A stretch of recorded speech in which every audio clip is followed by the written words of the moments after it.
देवभूमि live में आप सभी का स्वागत है। मैं हूं आपके साथ तरन्नुम जहान शेख। बुलेटिन की शुरुआत करते हैं। गणतंत्र दिवस पर प्रधानमंत्री नरेंद्र मोदी के उत्तराखंडी टोपी पहनने के बाद उत्तराखंड की टोपी सोशल मीडिया पर काफी छाई हुई है, जिसके चलते उत्तराखंड के पहाड़ी जिले अल्मोड़ा में भी टोपी को लेकर आमजन युवाओं में खास क्रेज दिखाई देने लगा है।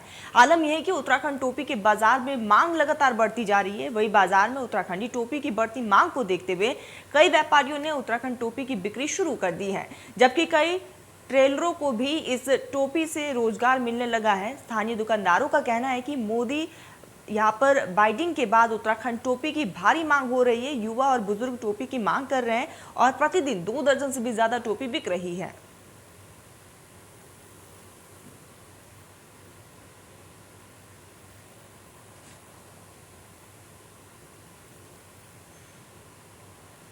कैप बेचते हैं, हिमांचली कैप, कुमाऊनी कैप और पी कैप्स वगैरह और चीज़ें बेचते रहते हैं। ये कुमाऊनी कैप पिछले काफ़ी टाइम से हम बेचते रहते हैं, लेकिन इसकी जो क्रेज़ बढ़ा है ये मोदी जी के पहनने के बाद इसका क्रेज़ बढ़ गया है। अब इसमें थोड़ा सा फेरबदल करके जो हमने कैप बनवाई हैं ये अब रोज़ लोगों की डिमांड, जवान बुढ़ा सब लोग इसको पसंद कर रहे हैं।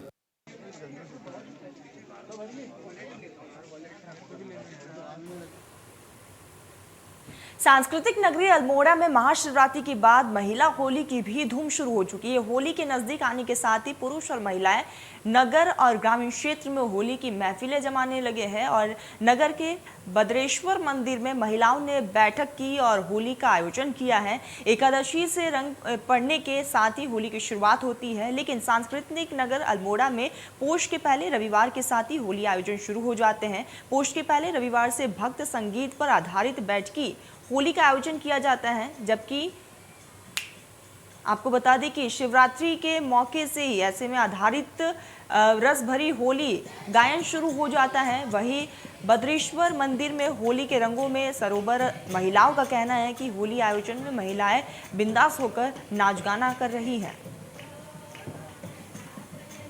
होली की शुरुआत हो चुकी है। हमसे सबसे पहले गणपति की होली से शुरू किया गया, उसके बाद अभी होली महिलाओं का काफ़ी उत्साह है, जिसमें होली महिलाएं गा रही हैं, नाच रही हैं, सब अपना हर्षोल्लास से लगी हैं। उसके संग उनका नाश्ता चाय और आलू और हमने गुजिया उनको सभी बहनों को खिलाया। महिलाओं की होली मतलब एक अलग तरीके की होती है, क्योंकि आदमियों के बीच में होली नहीं कर पाते हैं, तो इसलिए जब महिलाएं होली करती हैं खुले ढंग से करती हैं।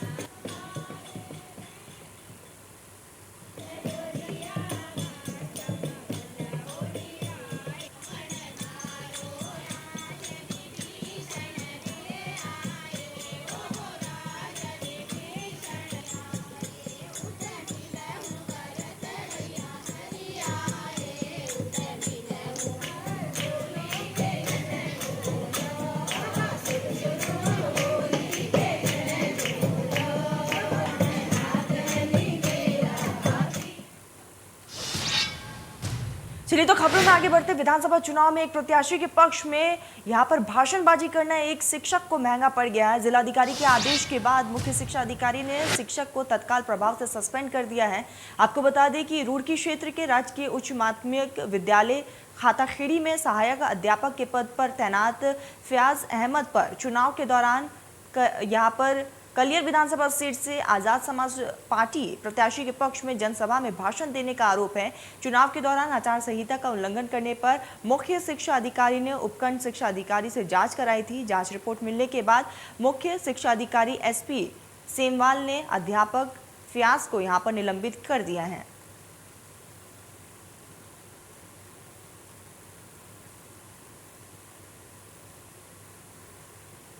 मामला यह है कि रुड़की विकासखंड में पीरान कलियर जो विधानसभा सीट है उसमें कुछ प्राथमिक स्कूल यानी जो वहाँ हमारा 6 to 8 स्कूल है गवर्नमेंट स्कूल, उसमें कार्यरत शिक्षक फयाज अहमद जो शायद निर्वाचन में पोलिंग अफसर के तौर पे भी काम कर रहे थे, वो किसी पॉलिटिकल पार्टी के जनसभा में रैली में भाषण देने का एक वीडियो उनका वायरल हुआ है। उसका संज्ञान लेते हुए रिटर्निंग ऑफिसर ने उनको नोटिस जारी किया सीधे टीचर को कि आप 3 दिन के भीतर इस कार्यालय में उपस्थित होकर के अपना पक्ष रखेंगे।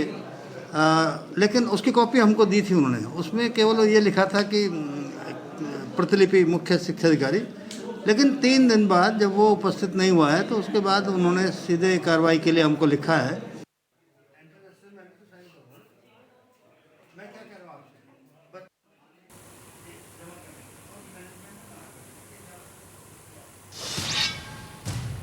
तो वही गढ़वाल की सांस्कृतिक राजधानी कहे जाने वाली श्रीनगर में बैठकी होली का आयोजन शुरू हो चुका है। आपको बता दें कि होलियारों के ढोलक हारमोनियम की धुन पर लोग जमकर ठुमकते हुए नजर आए। यहाँ होली से पहले बैठकी होली का दौर शुरू हो गया है।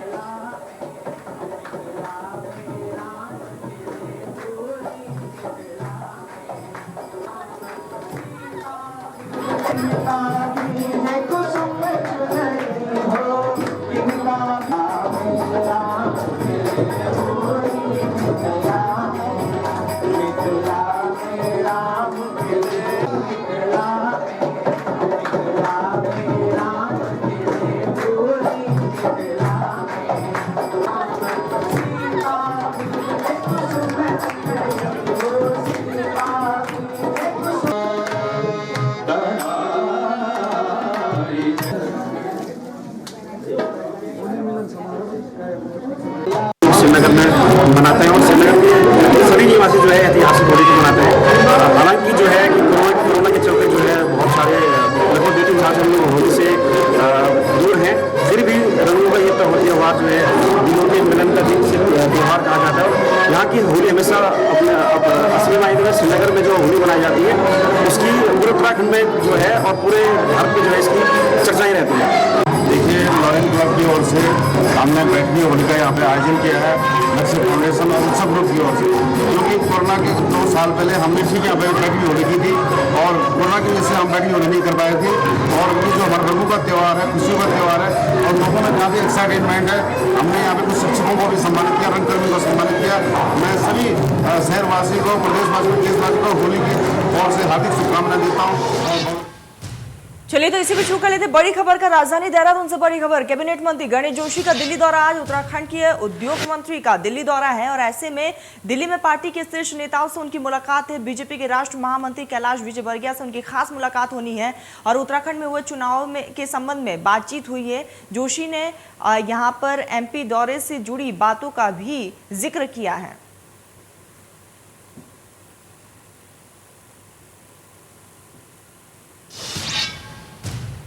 तो वही उत्तराखंड विधानसभा चुनाव के बाद 10 मार्च को मतगणना से पूर्व राजनीतिक दलों के नेताओं की दिल्ली दौड़ एक बार फिर से शुरू हो चुकी है। जहां बीजेपी के कई वरिष्ठ नेता एक बार फिर से दिल्ली में आ रहे हैं, वही कांग्रेस के कुछ दिग्गज दिल्ली में मौजूद है तो कुछ जाने की तैयारी में है। प्रदेश नेताओं की दिल्ली दौड़ को आगामी विधानसभा चुनाव परिणामों के बाद बनने वाली स्थितियों पर पहले से यहाँ पर होमवर्क के तौर पर देखा जा रहा है। वही कांग्रेस के वरिष्ठ नेता और पूर्व मुख्यमंत्री हरीश रावत पिछले 2 दिनों से दिल्ली में ही हैं, तो नेता प्रतिपक्ष प्रीतम सिंह भी दिल्ली में डेरा डाले हुए हैं। तो वहीं गणेश गोदियाल भी दिल्ली जाने की तैयारी में है। दोनों नेताओं की दिल्ली सक्रियता को लेकर तमाम तरह के कयास भी लगाए जा रहे हैं, क्योंकि प्रदेश में कांग्रेस की सरकार बनने पर दोनों ही नेताओं को मुख्यमंत्री पद के लिए यहाँ पर प्रबल दावेदार के तौर पर देखा जा रहा है।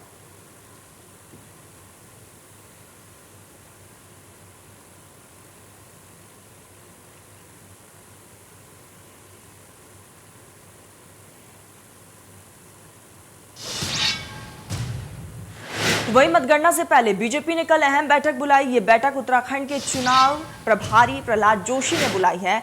बैठक में राज्य भर के सभी बीजेपी प्रत्याशी, जिला अध्यक्ष, जिला प्रभारी और मंत्री, सांसद और समन्वयक यहां पर शिरकत करने वाले हैं।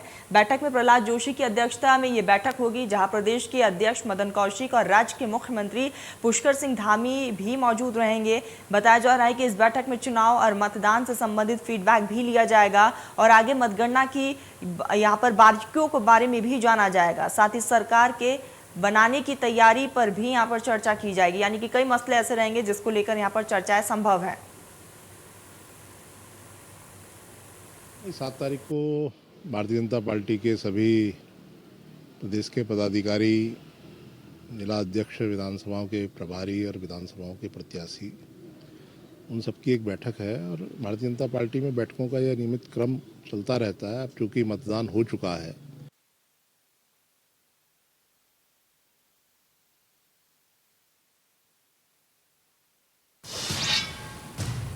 तो वही 10 मार्च को होने वाली मतगणना को लेकर कांग्रेस ने कंट्रोल रूम स्थापित करने को लेकर तैयारी शुरू कर दी है। प्रदेश अध्यक्ष गणेश गोदियाल ने आदेश जारी किया है, जिसमें 1 दर्जन पदाधिकारियों को कंट्रोल रूम की जिम्मेदारी भी दी गई है। प्रदेश महामंत्री मृथुरादत्त जोशी, प्रदेश मीडिया प्रभारी राजीव महर्षि और इसी के साथ गरिमा दोसोनी और आरपी रतूड़ी समेत कई लोगों के नाम इसमें शुमार हैं।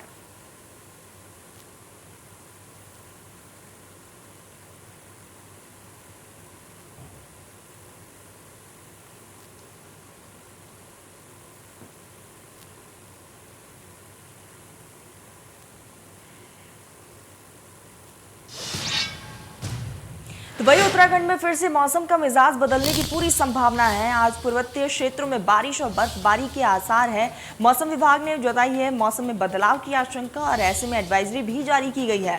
प्रदेश में अगले 2 दिन मौसम में बदलाव के आसार बने हुए। उत्तरकाशी, चमोली और पिथौरागढ़ में बारिश होने की संभावना है। 3500 मीटर से अधिक ऊंचाई वाले क्षेत्रों में बर्फबारी के भी आसार है। तो मौसम विभाग ने इसके लिए अलर्ट भी जारी कर रखा है। कई जिलों में येलो अलर्ट जारी किया गया है और इसी के साथ आज पूर्वोत्तर क्षेत्रों में बारिश और बर्फबारी के आसार बने हुए हैं।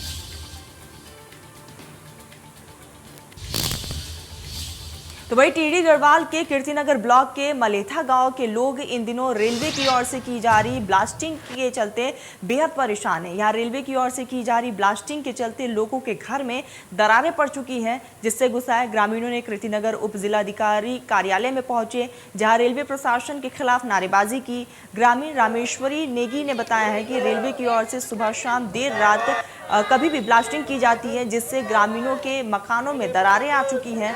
ग्राम प्रधान अमित कुमार ने बताया है कि वे कई बार रेलवे के अधिकारियों के पास ब्लास्टिंग की समस्या से अवगत करा चुके हैं, लेकिन उनकी एक भी नहीं सुनी गई, यानी कि अभी तक मसले का कोई भी हल निकलकर सामने नहीं आया है। वे बहुत ब्लास्ट कर रहे हैं, इससे हमारे गांव वालों को बहुत परेशानियां हो रही हैं। और कुछ परिवार मतलब कुछ आधा गांव तो हमारा ऐसा है कि जो कि जब रात को ब्लास्टिंग करते हैं तो उनका ब्लास्ट, पहली बात तो ब्लास्टिंग का कोई टाइम नहीं है, रात दिन कभी भी किसी भी वक्त वो ब्लास्टिंग करते हैं और इतनी भयंकर ब्लास्टिंग होती है कि आधी रात को लोगों को घर से बाहर निकलना पड़ता है। फिर बच्चों को परेशानी होती हैं, कई लोग मरीज हैं उनको परेशानियाँ होती हैं। और जब इतनी बड़ी ब्लास्टिंग होती है तो पूरे मकानों में इतनी बड़ी बड़ी दरारें पड़ रही हैं कि मकान की छत गिरने की कगार पर हैं। तो वही बागेश्वर जिले के कापकोट थाना अंतर्गत एक ट्रैक्टर ट्रॉली वाहन निर्माणाधीन काफिल कमोड़ कमेड़ा सड़क में मोटर मार्ग पर यहां पर कार्य के दौरान अचानक से अनियंत्रित होकर खाई में जा गिरी। हादसे में ट्रक चालक के ट्रॉली के नीचे दब जाने से उसकी दर्दनाक मौत हो गई है। वही सूचना पर पुलिस और कपकोट थाना पुलिस और एसडीआरएफ की टीम मौके पर पहुंची और रेस्क्यू अभियान चलाया गया, जिसके बाद शव को बाहर निकाला गया। फिलहाल पुलिस ने शव को अपने कब्जे में लेकर पोस्टमार्टम के लिए भेज दिया है और पुलिस लगातार बाकी की तफ्तीश में जुटी हुई है।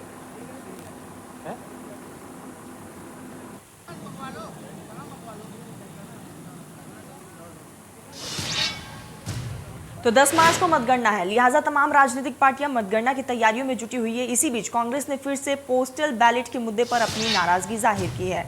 कांग्रेस के प्रदेश अध्यक्ष गणेश गोदियाल का कहना है कि पोस्टल बैलेट के लिए जो लिस्ट भेजी जा रही है, उन लिस्ट में पुराने लोगों के नाम हैं, जिनमें से कुछ रिटायर हो चुके हैं, कुछ बाहर चले गए हैं और कुछ इस दुनिया में ही नहीं है।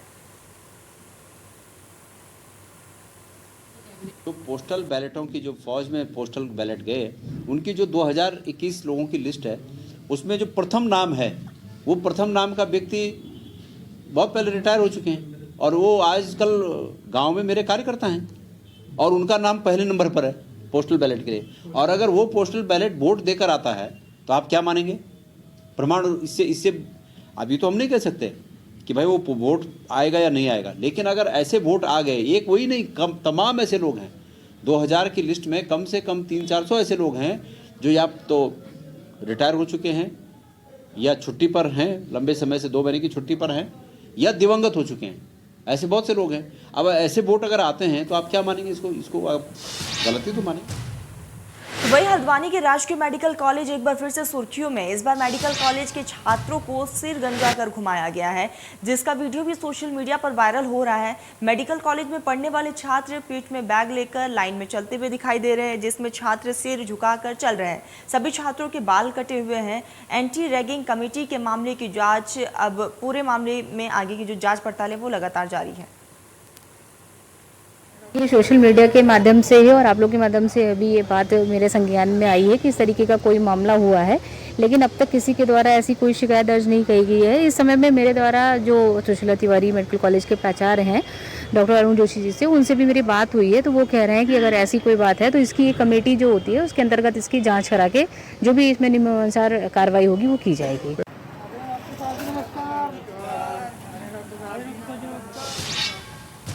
तो वही चमोली में विधानसभा चुनाव की मतगणना की तैयारियां जोरों पर। जिला निर्वाचन अधिकारी हिमांशु खुराना की उपस्थिति में मतगणना कार्मिकों को यहां पर प्रशिक्षण दिया गया है। पीजी कॉलेज जिम्नास्टिक सभागार में मतगणना प्रशिक्षण के पहले दिन 116 कार्मिकों को पोस्टल बैलेट का प्रशिक्षण दिया गया।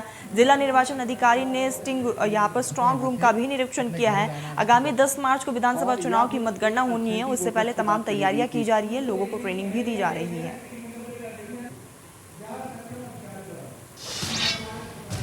खबर अल्मोड़ा से, जहां पर हवालबाग आजीविका मिशन के तहत महिलाएं और बिच्छू खास, बुरांश के फूल से चाय और मुड़िए के बिस्कुट समेत अन्य उत्पाद बना रही हैं, जिसकी डिमांड न केवल देश भर में बल्कि विदेशों में भी होने लगी है। आजीविका मिशन के तहत चल रहे इस काम में 35 से 40 महिलाओं को जहां सीधे रोजगार मिल रहे हैं, तो वहीं सैकड़ों ग्रामीणों को अप्रत्यक्ष रूप से रोजगार मिल रहा है।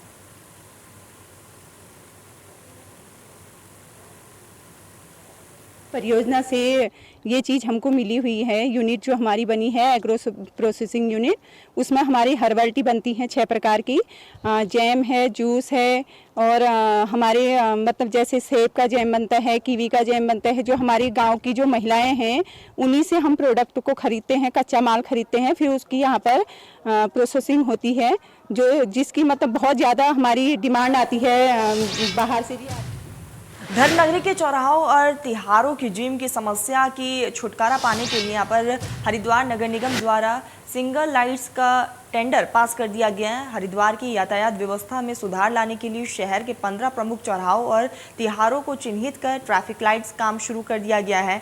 कई सालों से हरिद्वार के चौक चौराहे जाम और ट्रैफिक सिग्नल की वजह से ग्रस्त हुए थे, लेकिन जल्दी इससे शहर को राहत मिलेगी। नगर आयुक्त दयानंद सरस्वती ने बताया है कि शहरी क्षेत्र और हाईवे पर लगातार वाहनों का दबाव बढ़ा रहा है और ऐसे में यातायात व्यवस्था को सुगम बनाने के लिए 8 जगहों पर रेड लाइट और यहाँ पर 7 जगहों पर ब्लिंकर लाइट होने का टेंडर हो चुका है। आगामी 2 महीने में सभी चौराहों और तिराहों पर कार्य शुरू हो जाएगा।